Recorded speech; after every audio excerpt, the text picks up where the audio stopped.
Halo movie lovers, welcome back to my channel. Kali ini kita akan rangkum sebuah film yang diangkat dari kisah nyata seorang pianis yang bertahan hidup di bawah kekejaman tentara Nazi di Polandia. Film ini berjudul The Pianist. Gak usah pakai lama-lama lagi, yuk langsung kita bahas alurnya. Ladislaw Szpilman merupakan seorang pianis terkenal di kota Warsawa. Ia berasal dari sebuah keluarga Yahudi yang bekerja dengan keahliannya sebagai pemain piano di sebuah stasiun radio. Namun, nasib Szpilman dan keluarganya berubah saat tentara Nazi berhasil menduduki Polandia di tahun 1939. Keamanan dirinya dan seluruh anggota keluarganya mulai mengkhawatirkan karena Nazi mulai melarang dan menutup segala jenis bisnis yang dimiliki oleh Yahudi. Mereka pun dipaksa memakai ban bintang Daud di lengan. Szpilman dan keluarganya pun kebingungan dengan kondisi keuangan mereka yang semakin menipis. Rasa cemas bertambah saat Nazi mengumumkan bahwa seluruh Yahudi harus meninggalkan rumah mereka dan pindah ke kamp konsentrasi yang disebut Ghetto Warsawa. Karena hal ini pula lah yang membuat perpisahan Szpilman dan Dorota tak dapat dielakkan.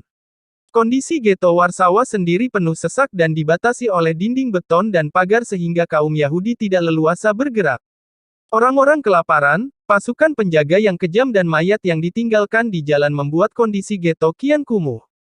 Suatu hari, keluarga Szpilman menyaksikan kekejaman tentara Nazi membunuh seluruh keluarga di sebuah apartemen di seberang jalan rumah mereka. Histeris dan rasa khawatir kian terasa di keluarga Szpilman.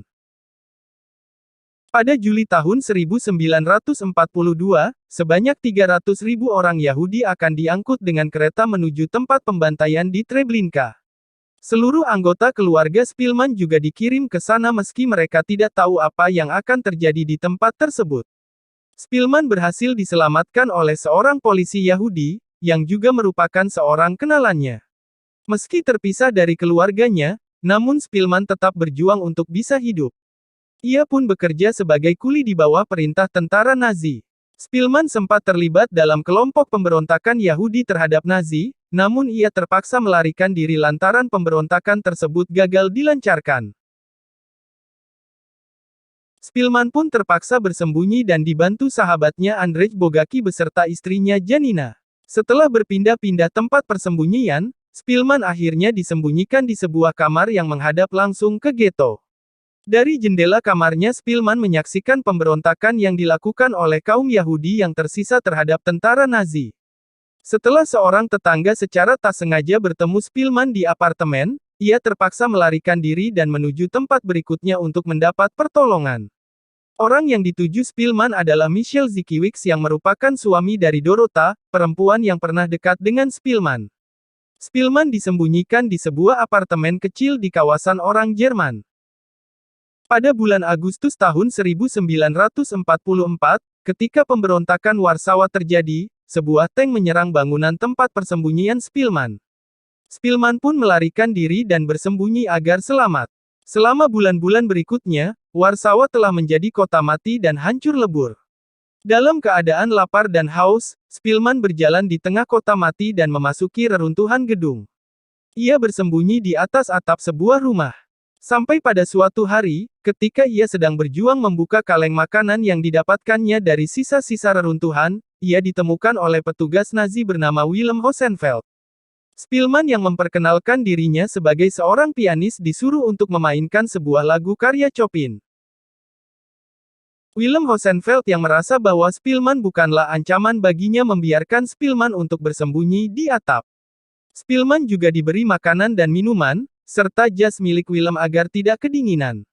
Tidak berapa lama, Warsawa akhirnya berhasil dibebaskan oleh Soviet dari kedudukan Nazi. Szpilman yang bahagia dengan berakhirnya penderitaan di bawah Nazi, tanpa sadar keluar dengan mengenakan jas tentara Jerman. Ia pun langsung ditembaki oleh tentara Soviet yang mengiranya seorang tentara Jerman. Para tentara Soviet akhirnya menahan tembakan karena Szpilman keluar sambil mengangkat kedua tangannya dan mengatakan bahwa ia seorang Polandia. Pada musim semi tahun 1945, mantan tahanan kamp konsentrasi Nazi melewati sebuah kamp tahanan perang Soviet. Salah satunya adalah seorang pemusik yang mengenal Szpilman. Di dalam kamp baru tersebut, Para tentara Jerman dikurung dan Willem Hosenfeld termasuk di antaranya. Kepada pemain musik tersebut Willem menyampaikan permintaannya untuk mencari Spillman dan berharap akan menolongnya untuk bebas. Beberapa waktu telah berlalu. Kondisi Polandia telah kembali pulih. Spillman kembali bekerja sebagai pianis untuk stasiun radio. Pemain biola yang juga merupakan mantan tahanan Nazi akhirnya bertemu dan membawa Spillman ke tempat di mana kamp tahanan Soviet berada. Namun seiring berjalannya waktu, kondisi kamp telah berubah dan yang mereka temukan hanyalah tanah kosong. Mereka tidak dapat menemukan para tahanan Nazi yang ditangkap Soviet. Spillman hanya bisa terdiam memandangi sinar matahari yang masih bisa dinikmatinya. Kisah sang pianis pun berakhir.